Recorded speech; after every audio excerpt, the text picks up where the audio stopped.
Hi అండి. నేను చూపించబోయే రెసిపీ జంతికలు.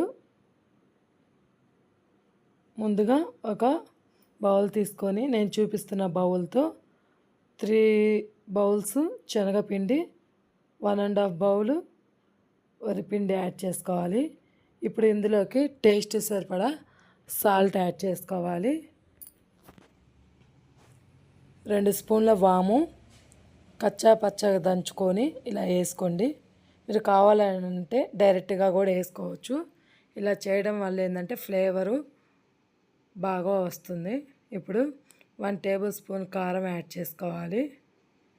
అంతా ఒకసారి మిక్స్ చేసుకున్న తర్వాత కొద్దిగా వాటర్ని యాడ్ చేస్తూ మన చపాతీ ముద్ద కంటే కొంచెం సాఫ్ట్గా కలుపుకోవాలి. మీరు ఇందులో కావాలంటే వాటర్కి ముందు 1 టేబుల్ స్పూన్ బటర్ను కూడా యాడ్ చేసుకోవచ్చు. అది మీ చాయిస్. ఇప్పుడు స్టవ్ వెలిగించుకొని బాండీ పెట్టుకొని డీప్ ఫ్రైకి సరిపడా ఆయిల్ యాడ్ చేసుకొని ఆయిల్ వేడెక్కనివ్వాలి. ఇప్పుడు మనం జంతికలు ఒత్తుకునే గొట్టాల్లో కొంచెం ఆయిల్ అప్లై చేసి ఇలా నేను చూపిస్తున్న విధంగా పిండిని పెట్టుకోవాలి.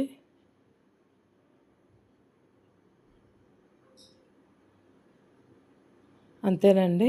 ఇప్పుడు వేడి ఆయిల్లో మనం జంతికల్ని ఒత్తేసుకోవడమేనండి. చూసారు కదా.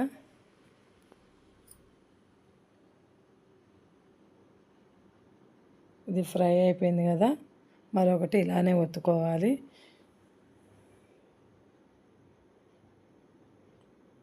చూసారు కదా. ఫ్రై అయిపోయిన తర్వాత మనకి ఆయిల్లో బొడగలు అనేది తగ్గిపోతుంది.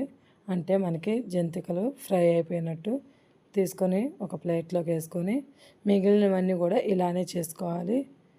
చాలా టేస్టీగా, చాలా క్రిస్పీగా వచ్చాయి. మీరు కూడా ఒకసారి ట్రై చేయండి. మీకు ఎలా వచ్చినాయో నాకు కామెంట్ బాక్స్లో కామెంట్ చేయండి. ఈవినింగ్ స్నాక్స్ కింద ఇవి చాలా బాగుంటాయి. ఒకసారి మీరు కూడా ట్రై చేయండి. ఓకేనా అండి.